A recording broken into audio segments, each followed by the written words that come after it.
এই শেফাশিয়ালিনীর আঁখে দেখছি কারেন্টের শকটি দেওয়া।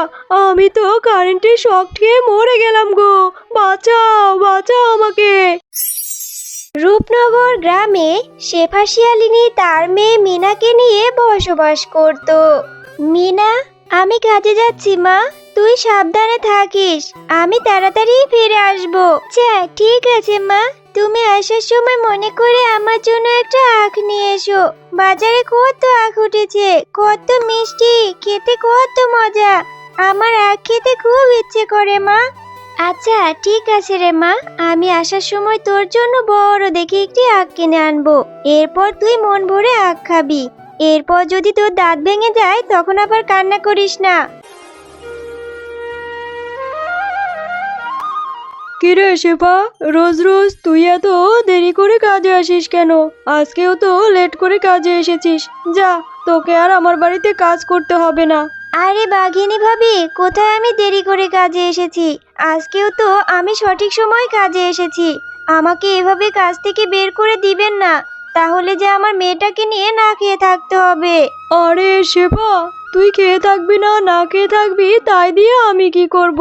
আমি সস্তায় কাজের লোক পেয়েছি, তাকে দিয়েই কাজ করাবো। তুই এখন আমার বাড়ি থেকে চলে যা, তোকে আর কাজে আসতে হবে না। বাঘিনী ভাবি যে আমাকে কাজ থেকে বের করে দিল, এখন যে কি হবে? মেয়েটাকে নিয়ে কিভাবে কি করব? ঠিক আছে, মেয়েটা আবার আখ খেতে চেয়েছে, যাই বাজারে গিয়ে একটা আখ নিয়ে বাড়িতে চলে যাই।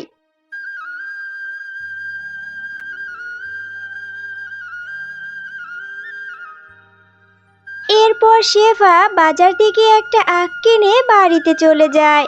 ও মা, তুমি আমার জন্য আখ নিয়ে এসেছো, তাও আবার বড় বড় দুইটা আখ। দাও মা, আমাকে আখগুলো কেটে দাও, আমি আখ খাই।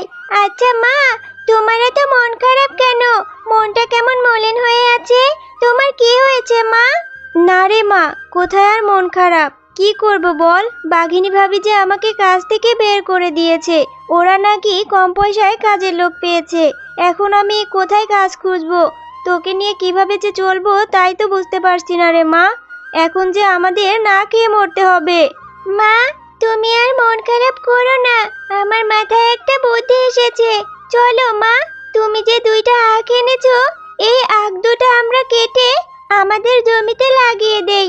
এরপর আখগুলো বড় হলে আমরা বাজারে বিক্রি করতে পারবো। হ্যাঁ রে মা, তুই ঠিকই বলেছিস। চল আমরা এই আখ দুটো কেটে আমাদের বাড়ির পেছনের জমিতে রোপণ করে দেই। এরপর সেই আখগুলো বড় হলে আমাদের আর কোনো দুঃখ থাকবে না রে মা। হ্যাঁ মা, চলো তাড়াতাড়ি চলো, আমরা এই আখগুলো দা দিয়ে ছোট ছোট করে কেটে আমাদের জমিতে রোপণ করে দেই। চলো মা, চলো। এরপর মিনা ও তার মা শেফাশিয়ালিনী সেই আখগুলো কেটে তাদের পাশের জমিতে রোপণ করে দেয় এবং সেই আখগুলোর অনেক অনেক যত্ন নিতে থাকে।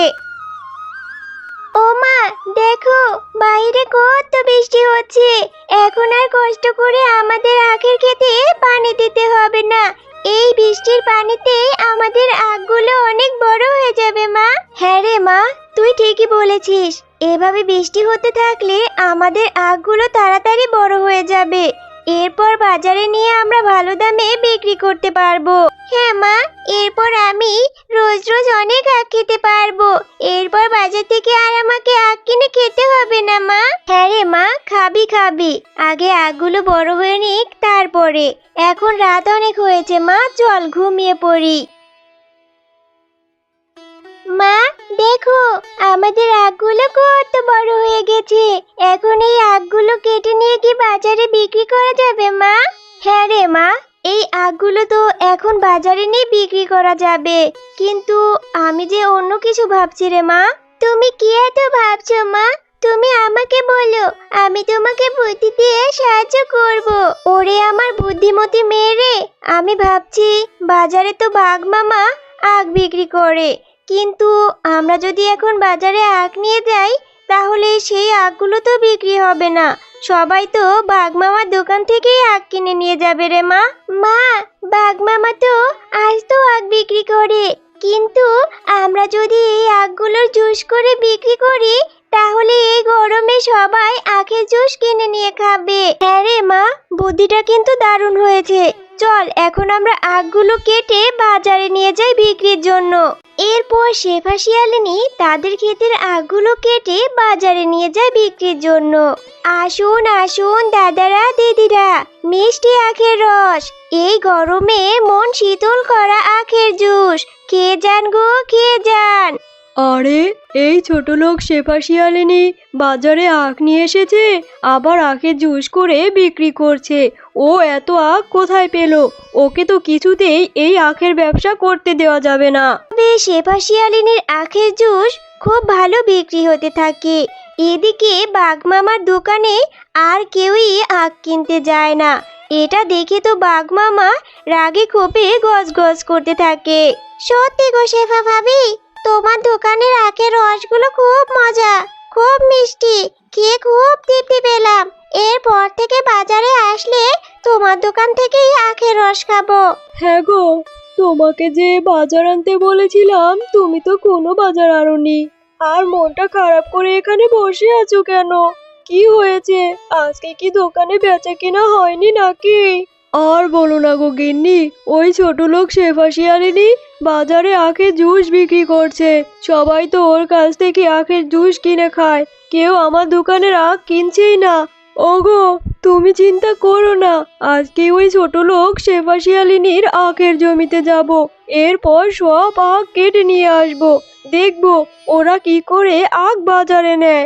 এরপর বাঘ আর বাঘিনী শেফা শিয়ালিনীর আখের জমি থেকে আখ চুরি করতে থাকে। ওমা, দেখো আমাদের আখের জমির আখগুলো কে চুরি করে নিয়ে গেল? আমাদের আখের জমিতে তো আর অল্প মাত্র কয়েকটা আখ রয়েছে মা। আরে মা, তাই তো দেখছি, আমাদের আখের জমির আখগুলো কে চুরি করে নিয়ে গেল? আমাদের এত বড় সর্বনাশ কে করলো? এখন আমি কিভাবে আমার সংসারটা চালাবো? মা শোনো, তোমাকে একটা কথা বলি, যে এই আখগুলো চুরি করে নিয়ে গেছে সে তো আবারও আসবে আজকে রাতে আখ চুরি করার জন্য। চলো মা, আমরা এই আখগুলো কেটে নিয়ে বাড়িতে চলে যাই, এরপর আমাদের ঘরের চালের উপর রোপণ করে দেই। এরপর মিনা সেই আখগুলো নিয়ে তাদের ঘরের চালের উপর রোপণ করতে থাকে।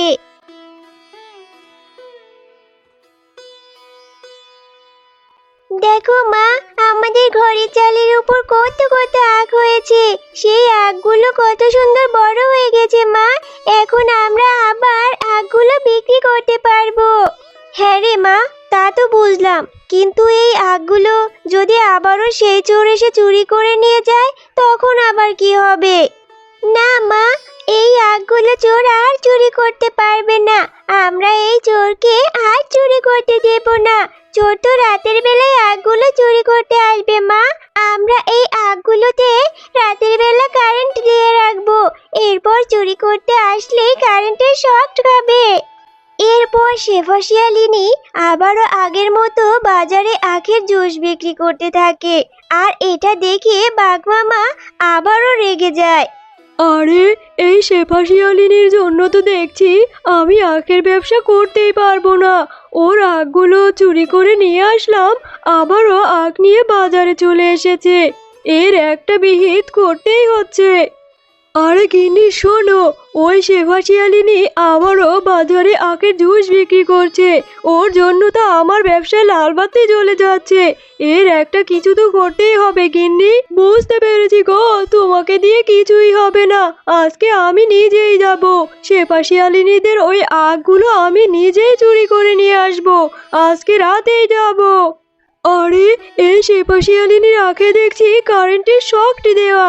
আমি তো কারেন্টের শক খেয়ে মরে গেলাম গো। বাঁচাও, বাঁচাও আমাকে। হ্যালো বন্ধুরা, গল্পটি ভালো লেগে থাকলে আমাদের চ্যানেলটি সাবস্ক্রাইব করে দিবেন এবং পাশে থাকা বেল আইকনটি অন করে দিবেন। ধন্যবাদ।